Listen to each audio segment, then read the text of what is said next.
Hi friends, welcome to village వంటకాలు. Friends, ఇవాళ నేను ఒక మంచి రెసిపీతో మీ ముందుకు వచ్చాను. ఇవాళ రెసిపీ వచ్చేసి వంకాయ నిల్వ పచ్చడి. ఈ వంకాయ నిల్వ పచ్చడి చాలా డిఫరెంట్గా, టేస్టీగా చాలా బాగుంటుందండి. మామిడికాయ నిమ్మకాయ పచ్చళ్ళు ఎలాగ పెట్టుకుంటామో వంకాయలతో కూడా పచ్చడి ఇలా పెట్టుకోండి, చాలా బాగుంటుంది. ఈ పచ్చడి రెడీ చేసుకున్న తర్వాత ఎక్కడ కూడా వాటర్ తగలకుండా స్టోర్ చేసుకుంటే ఇది నెల 2 నెలల వరకు చాలా తాజాగా, ఫ్రెష్గా, టేస్టీగా చాలా బాగుంటుంది.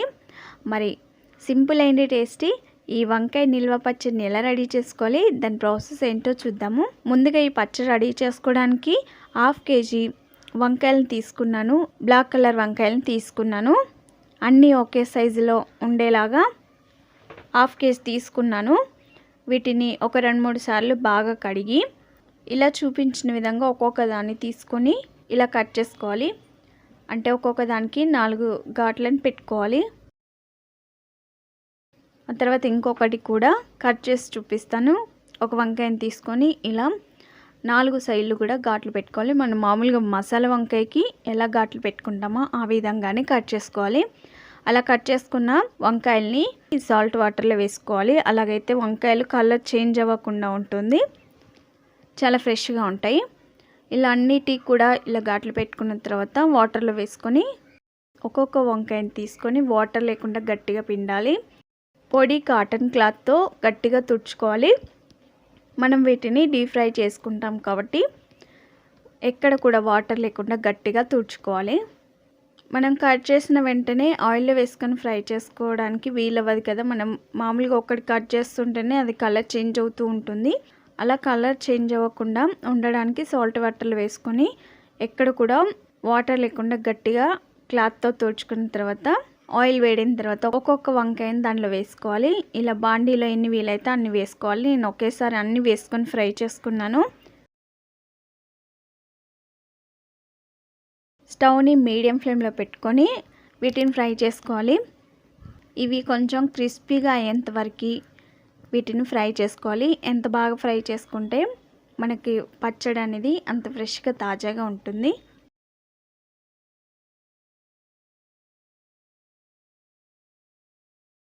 చూసారా, కొంచెం క్రిస్పీగా అయిపోయాయి కదా. ఇలా క్రిస్పీగా అయ్యేంతవరకు ఫ్రై చేసుకోవాలి. ఇలా ఫ్రై చేసుకున్న తర్వాత వెంటనే ఆయిల్ నుండి ప్లేట్లోకి తీసుకోవాలి. అన్నిటిని కూడా ఇలాగే ఫ్రై చేసుకున్న తర్వాత ప్లేట్లోకి తీసుకోవాలి. ఆ తర్వాత స్టవ్ పై ఒక ప్యాన్ పెట్టుకొని అందులో 1.5 టీ స్పూన్ మెంతులు వేసుకోవాలి. మెంతులు కొంచెం కలర్ చేంజ్ అయ్యేంతవరకు ఫ్రై చేసుకోవాలి. కొంచెం ఫ్రై అయిన తర్వాత అందులో 2 టీ స్పూన్ జీలకర్ర వేసుకోవాలి. ఆ తర్వాత అందులో 1 టీ స్పూన్ ఆవాలు వేసుకోవాలి.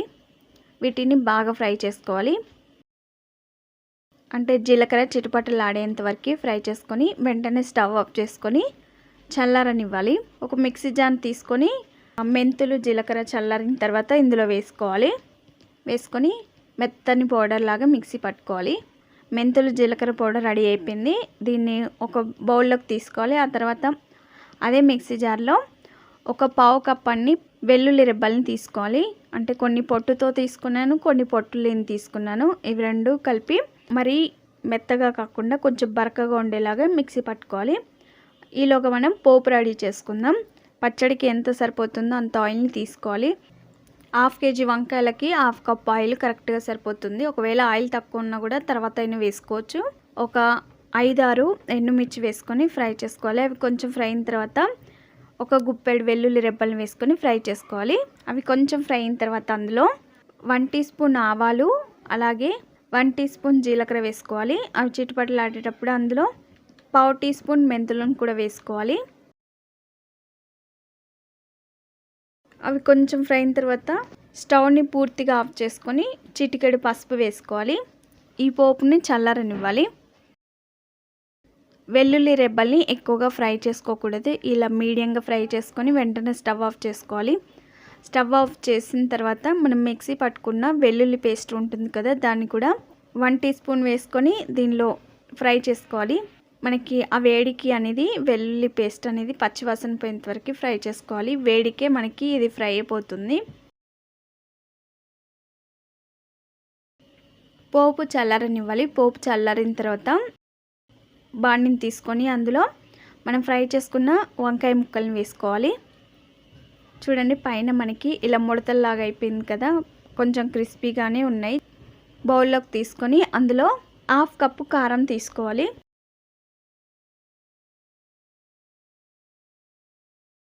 పావు కప్పు కంటే కొంచెం తక్కువ సాల్ట్ వేసుకోవాలి.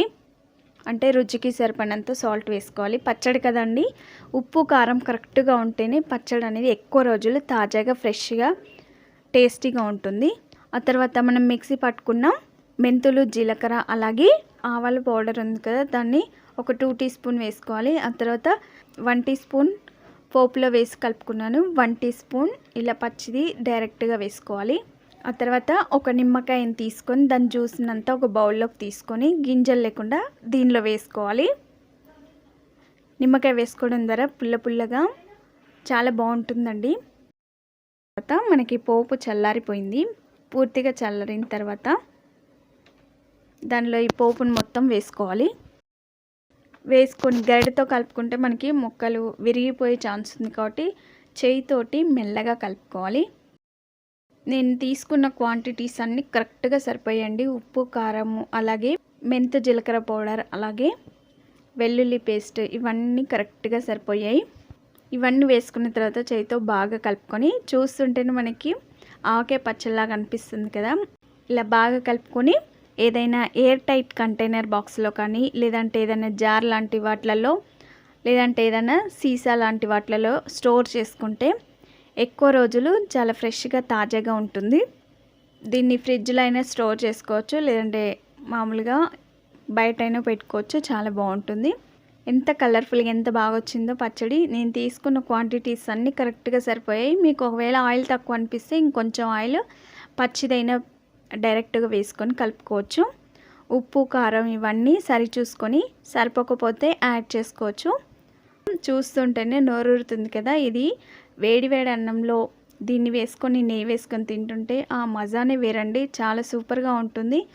ఇలా చేసి పెట్టారంటే అందరు ఫిదా అవ్వాల్సిందే, అంత రుచికరంగా చాలా టేస్టీగా ఉంటుంది.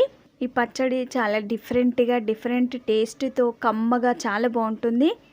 ఇలా చేసి పెట్టారనుకోండి, ఒక్క వంకాయ ముక్కను కూడా వదల్చకుండా తినేస్తారు. చాలా టేస్టీగా ఉంటుంది, చాలా బాగుంటుంది. ఈసారి వంకాయలతో ఇలా డిఫరెంట్గా ట్రై చేయండి. మీ ఇంట్లో వాళ్ళందరూ మిమ్మల్ని మెచ్చుకోక మానరు, అంత సూపర్గా ఉంటుంది. మరి మీరు తప్పక ట్రై చేస్తారు కదా. మరిన్ని వెరైటీ రెసిపీస్ కోసం మా ఛానల్ని సబ్స్క్రైబ్ చేసుకోండి. మీకు ఈ వీడియో నచ్చినట్లయితే లైక్ చేయండి, షేర్ చేయండి.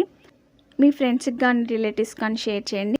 మీరు ట్రై చేసి మీకు ఎలా వచ్చిందో మీ ఫీడ్బ్యాక్ని కామెంట్ చేయండి. Thank you for the watching. Bye bye.